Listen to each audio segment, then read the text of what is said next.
Bonjour, dans cette vidéo je vais vous présenter un exercice qui va porter sur essentiellement la fonction ci et la fonction nb.ci.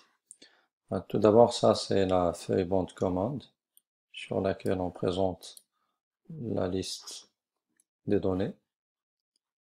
Alors donc là je vais tout d'abord établir le contenu original. Donc ça c'est l'exercice original. Donc les questions elles sont par là. Donc ici, on a les questions. Alors la première question, c'est uniquement l'opération d'enregistrer sous pour changer de nom. Alors on va aller directement sur la question 2 qui consiste à fusionner les deux cellules C3, D3. Donc on revient sur banc de commande, on choisit C3, D3, je choisis C3 et D3, comme ça. Et je procède à la fusion. Voilà qui est fait. Je passe sur la question suivante. Calculer la quantité livrée au niveau de la plage D6, D11. Donc là, nous avons la plage D6, D11. On va aller sur la feuille formule pour voir la formule. Alors pour la quantité livrée, lorsque la quantité commandée est supérieure ou égale à la quantité disponible, dans ce cas la quantité livrée, il va être égal à la quantité disponible. Sinon, il va être égal à la quantité commandée. Non, le principe est simple.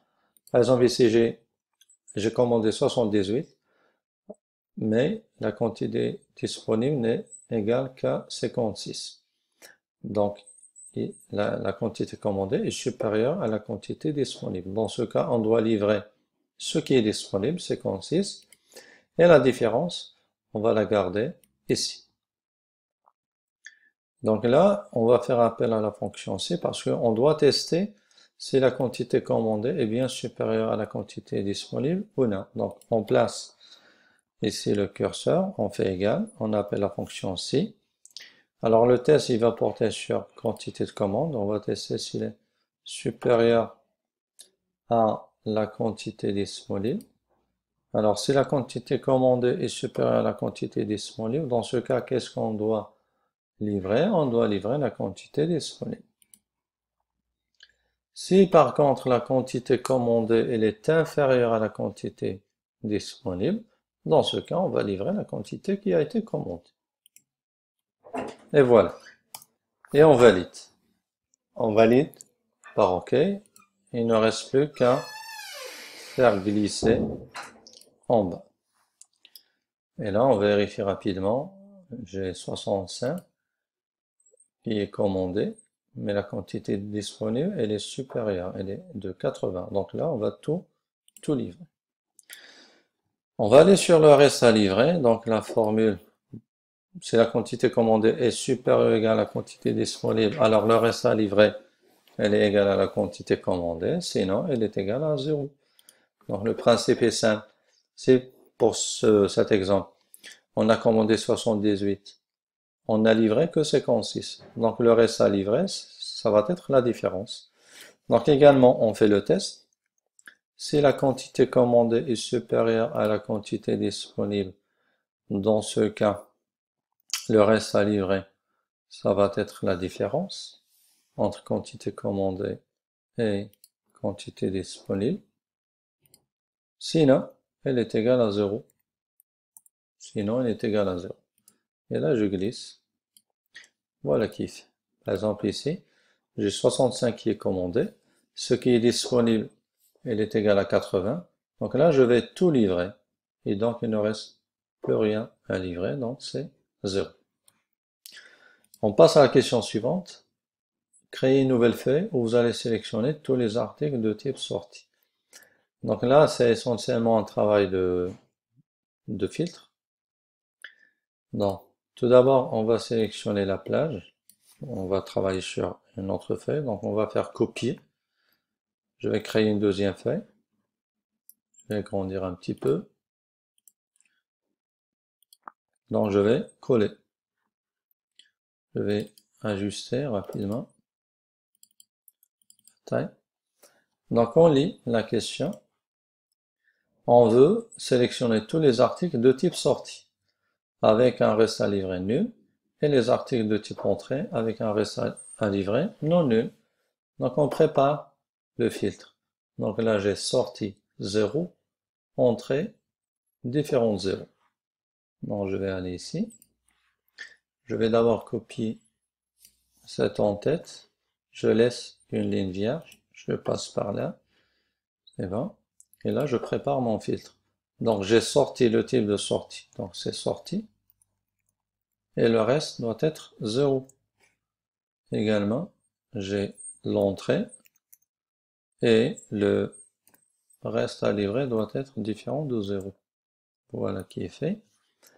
Alors maintenant, je vais aller sur données. Donc là, c'est une solution où j'ai utilisé Office Mac sur Windows. Donc il suffit d'aller sur le menu données pour choisir filtre.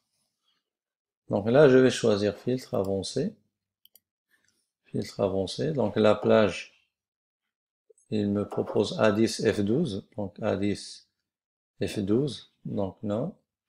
Je clique là et je vais choisir ma plage. Je reviens. Je choisis la zone de critères. C'est ce que j'ai préparé là. Voilà. Je reviens et je valide par OK. Alors là, il m'a donné deux articles. Imprimante, souris. Donc là, j'ai le type de sortie. Le type de l'article, c'est un périphérique de sortie. Le reste à livrer est nul. Voilà, sortie, nul. Et le type de périphérique entrée avec un reste non nul. Un reste non nul. Donc on va vérifier si c'est bien ou non. On revient sur le tableau original. Donc là, on veut toutes les sorties nulles. Donc sa sortie n'est pas nulle, sa sortie elle est nulle. Donc il faut la sélectionner. C'est bien imprimante, c'est ce qu'il a fait. Et toutes les entrées non nulles. Cette entrée est nulle, cette entrée est nulle. Cette entrée n'est pas nulle, c'est bien souris. Donc il doit me sélectionner imprimante et souris. Voilà, c'est ce qu'il a fait. Imprimante et souris. Donc je reviens sur formule pour voir s'il y a autre chose. Pardon sur les questions. Calculer dans A15 le nombre d'articles ayant aucun reste à livrer. Donc on va aller sur A15. On veut le nombre d'articles ayant aucun reste à livrer. C'est-à-dire le nombre d'articles dont le reste à livrer est différent de 0. Donc là, on pense à la fonction nb.si. Donc je me positionne sur A15, j'écris nb.si. Donc le critère, la plage, c'est bien le reste à livrer. Et le critère, il faut que le reste à livrer soit différent de 0, guillemets, parenthèse. Je valide. C'est bien 3. On vérifie. Voici le premier. Elle est différente de 0. Voici le deuxième. Et voici le troisième. Je crois qu'il ne reste plus aucune question à traiter. Voilà donc pour cet exercice. Merci pour votre attention.